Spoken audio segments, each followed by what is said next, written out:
Bonjour à tous les auditeurs de Radio Théolis, c'est Vincent Lequen qui vous parle. Nous sommes bien dans l'émission Le Monde tel qu'il est, qui traite chaque semaine de sujets géopolitiques. Aujourd'hui, je vais vous proposer notre 34e édition de cette émission, et nous allons essayer de la consacrer une nouvelle fois, j'allais dire, au climat. Et au climat versus des notions géopolitiques. En fait, à la base, j'avais remarqué ces dernières semaines, un article du Monde qui s'intitulait « L'Afrique émet-elle plus de CO2 que l'Europe ?» L'idée n'est pas forcément de faire des comparaisons qui ne seraient pas pertinentes, mais cette question un peu provocatrice nous permet quand même de faire des comparaisons, même si elles ne sont pas pertinentes, elles ont au moins le mérite d'exister et d'être faites. Et surtout, cela nous permet de parler d'un sujet récurrent et de parler récurremment de ce sujet, à savoir le climat, qui nous touche tous, quel que soit le continent sur lequel nous sommes localisés, et quel que soit le niveau de richesse de la zone mondiale dans laquelle nous nous situons.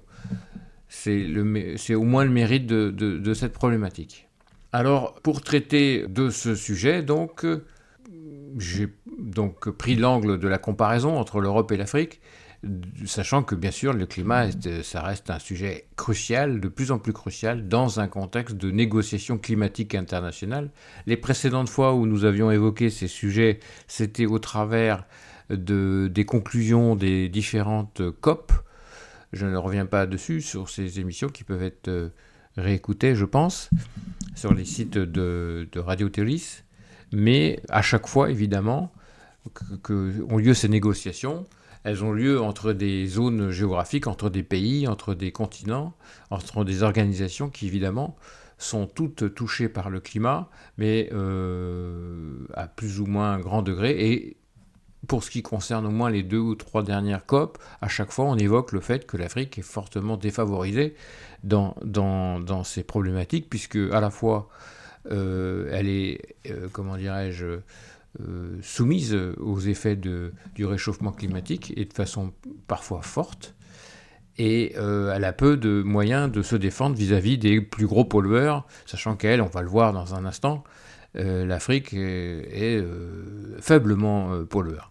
Alors, notre émission d'aujourd'hui, elle s'ouvre sur un contexte global d'émissions de carbone. C'est bien le sujet qu'il faut traiter. Les données récentes montrent que l'Union européenne, elle est responsable d'environ 9% des émissions mondiales de gaz à effet de serre en 2022, ce qui finalement, pour une zone importante en population, et pas si énorme que ça. Alors on est en 2022, mais ça évolue pas non plus de façon forte, et parfois d'ailleurs ça a tendance à stagner, voire à diminuer, selon certains pays.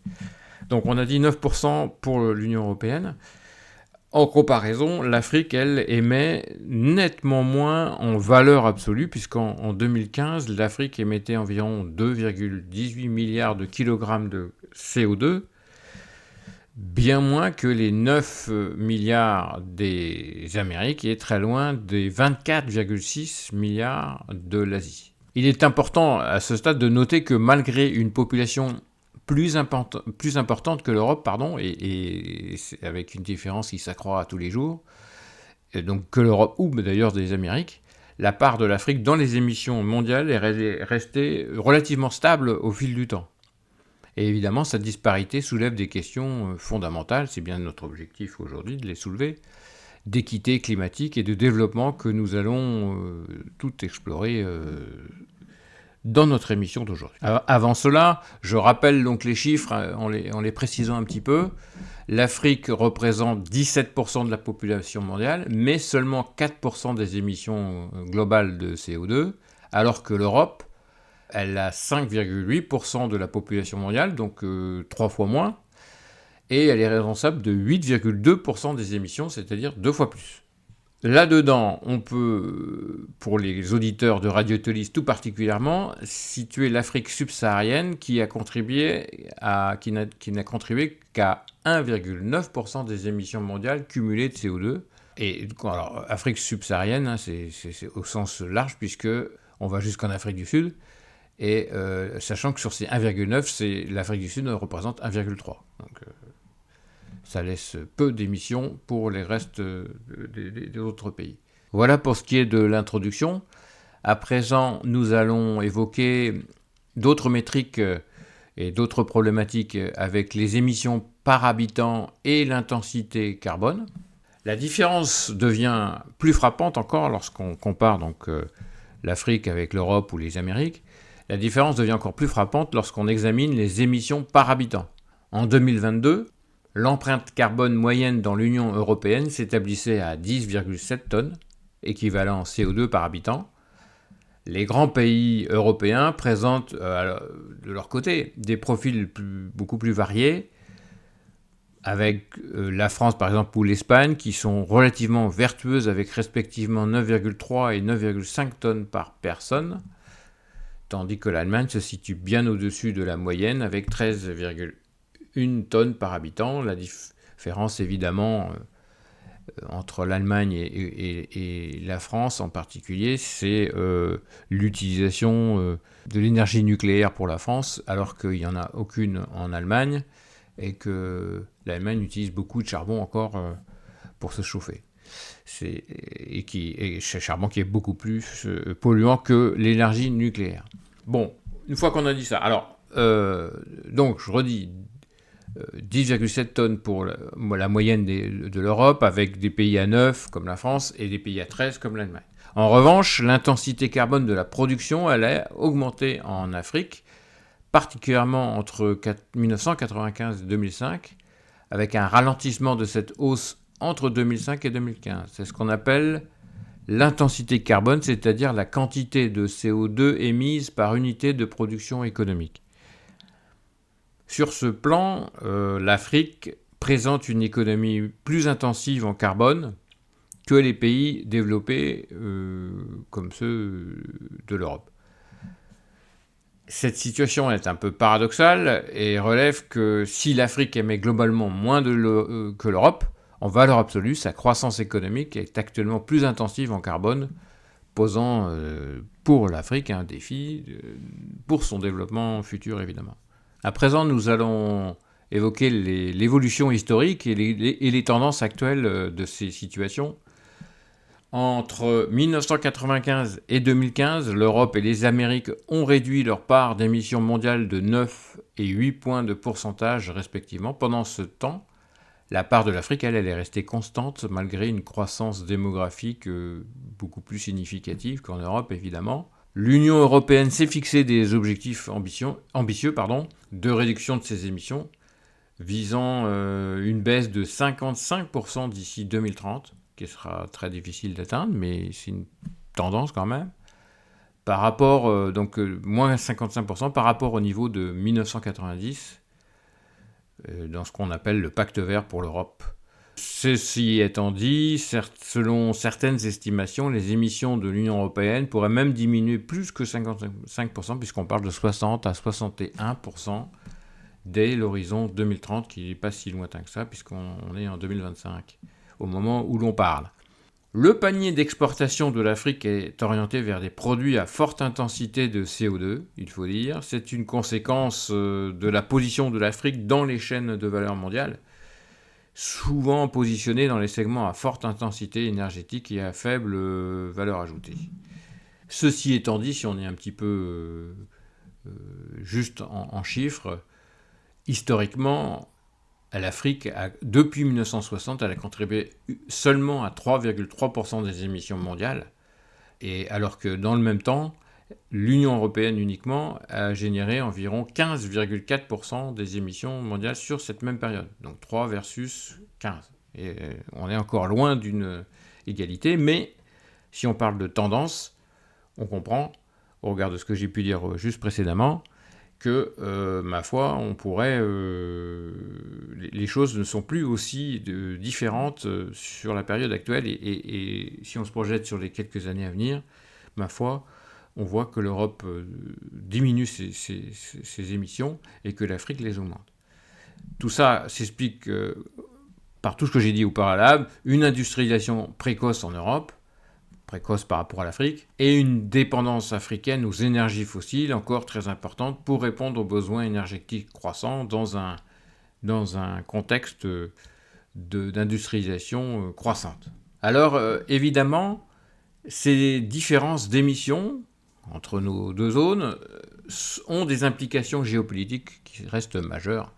L'Afrique, avec sa faible contribution historique aux émissions globales de CO2, mais avec sa vulnérabilité élevée aux impacts du changement climatique, tout ça plaide pour une justice climatique dans les négociations internationales. Et j'ai déjà dit au début, cette justice climatique, elle est encore peu existante si on s'en réfère au résultat des différentes COP qu'on a commentées dans des émissions précédentes.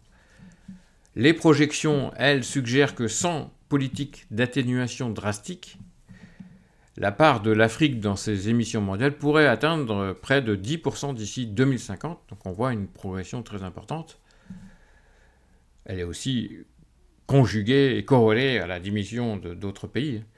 Plus préoccupant encore, si une trajectoire stricte de réduction des émissions limitant le réchauffement mondial à plus de 2 degrés est adoptée, l'Afrique pourrait contribuer à environ 20% des émissions mondiales d'ici 2050, devenant la deuxième région émettrice mondiale, derrière l'Asie, évidemment. Tout ça nous amène à penser que la question du développement économique de l'Afrique face aux contraintes climatiques devient donc centrale dans les relations internationales. L'Europe, dont les émissions internes diminuent, importe cependant une part croissante de son empreinte carbone, notamment d'Asie, mais aussi d'Afrique. Au fond, tout ce que l'on vient de décrire ramène à une situation qui n'est pas chanceuse pour l'Afrique, puisque c'est au moment où elle se développe, elle est en plein développement, que survient la crise climatique qui, ma foi, s'oppose au développement, puisqu'il y a une corrélation de toute évidence entre un développement économique fort qui est souvent basé sur l'industrialisation et l'émission de pollution. Ça mène deux questions majeures auxquelles on ne pourra pas forcément répondre ici, mais que tout le monde doit se poser. Peut-on demander à l'Afrique de limiter ses émissions alors qu'elle est en plein développement ? Voilà, ça c'est la première question. Donc c'est ce qui a été évoqué déjà, mais timidement dans les COP, mais peut-être qu'au fil de l'augmentation des émissions de CO2, comme on vient de le commenter, cette question va devenir plus importante. Et puis, ma foi, la deuxième question, c'est l'importance d'un soutien financier et technologique pour une transition énergétique qui soit équitable.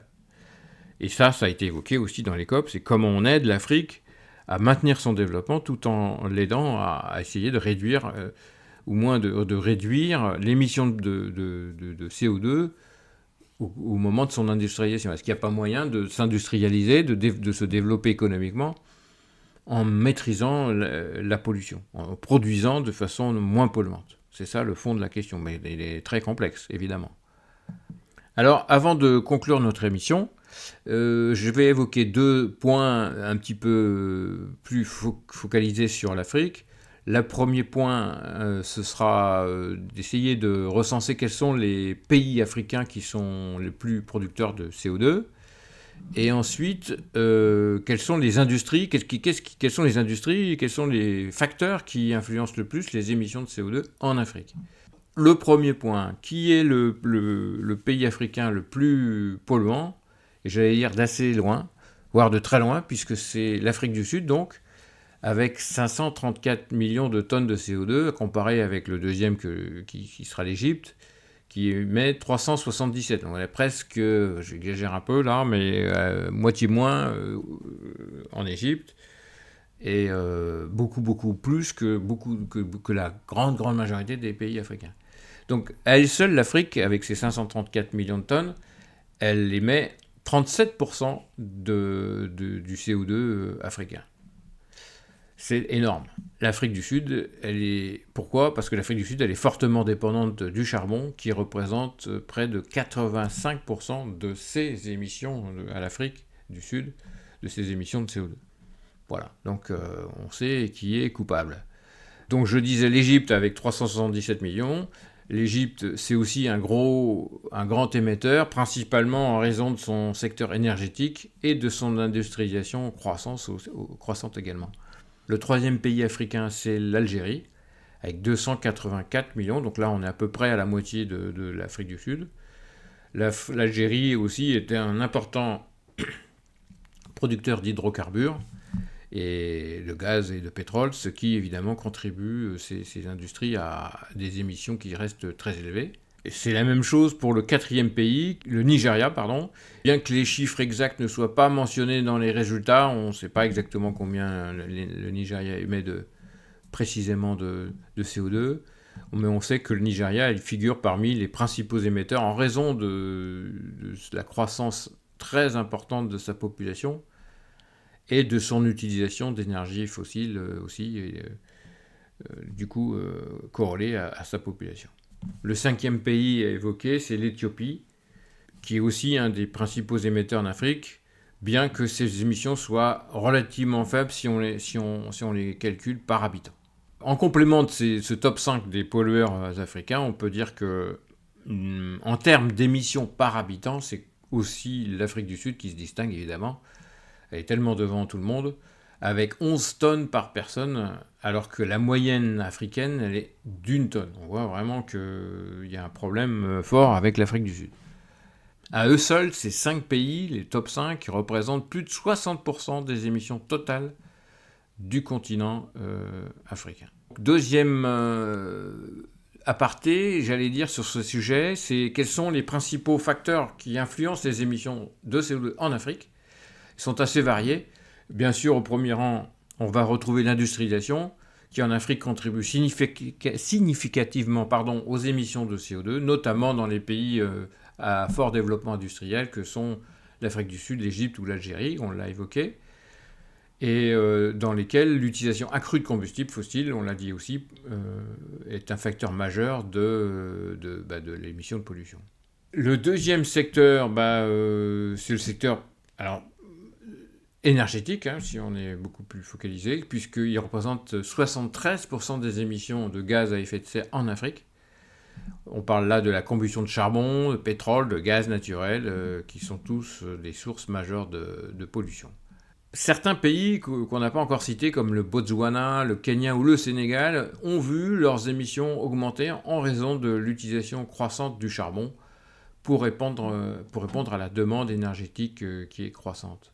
Le troisième secteur, c'est l'agriculture, qui est quand même encore un secteur très important en Afrique, et qui à elle seule est responsable d'environ 18% des émissions, principalement à cause de l'élevage, de la production de riz, d'utilisation intensive d'engrais chimiques et de la déforestation, évidemment, dans le but d'étendre les terres agricoles.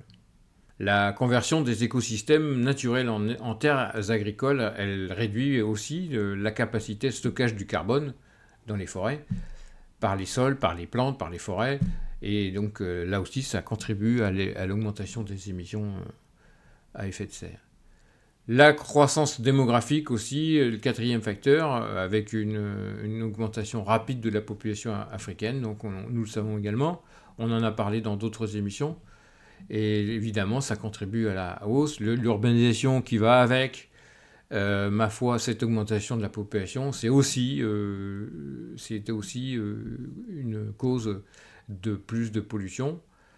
Cinquième facteur d'émissions de CO2, la biomasse et les feux naturels, puisqu'on sait qu'en Afrique tropicale, par exemple, la combustion de biomasse, les feux de forêt, les feux agricoles, tout ça reste des sources importantes d'émissions saisonnières, certes, mais de pollution quand même si ces émissions peuvent être compensées par la croissance végétale issue de ces feux et de ces cultures pendant la période de la saison humide. Et dernier facteur, ma foi, la faiblesse des investissements dans les énergies renouvelables en Afrique. Même si certains pays commencent à adopter des énergies renouvelables, leur utilisation aujourd'hui reste très limitée par rapport aux combustions fossiles. Et évidemment, tout ça réduit le potentiel des émissions liées à l'énergie. Voilà ce qu'on pouvait dire sur ce sujet. Si on le résume dans une petite conclusion, on dira que l'Afrique émet actuellement moins de CO2 que l'Europe en valeur absolue et par habitant, mais que son développement économique suit une voie plus intensive en carbone, à l'inverse de l'Europe qui diminue de façon nette ses effets de carbone. Et ce paradoxe pose un défi majeur pour l'équité climatique mondiale. On l'a dit. La transition vers un développement bas carbone en Afrique nécessitera des transferts de technologies et des financements importants.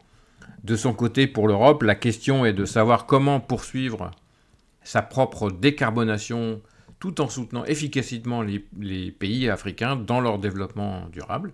Voilà autant de questions qui nous assurent que nous reviendrons sur ces sujets dans les éditions suivantes de notre émission Le Monde tel qu'il est. Ainsi s'achève la 34e émission géopolitique de Radio Théolis. J'espère vous retrouver lors de nos prochaines éditions, dès la semaine prochaine. Je vous souhaite une excellente semaine à l'écoute de Radio Théolis. À bientôt, au revoir.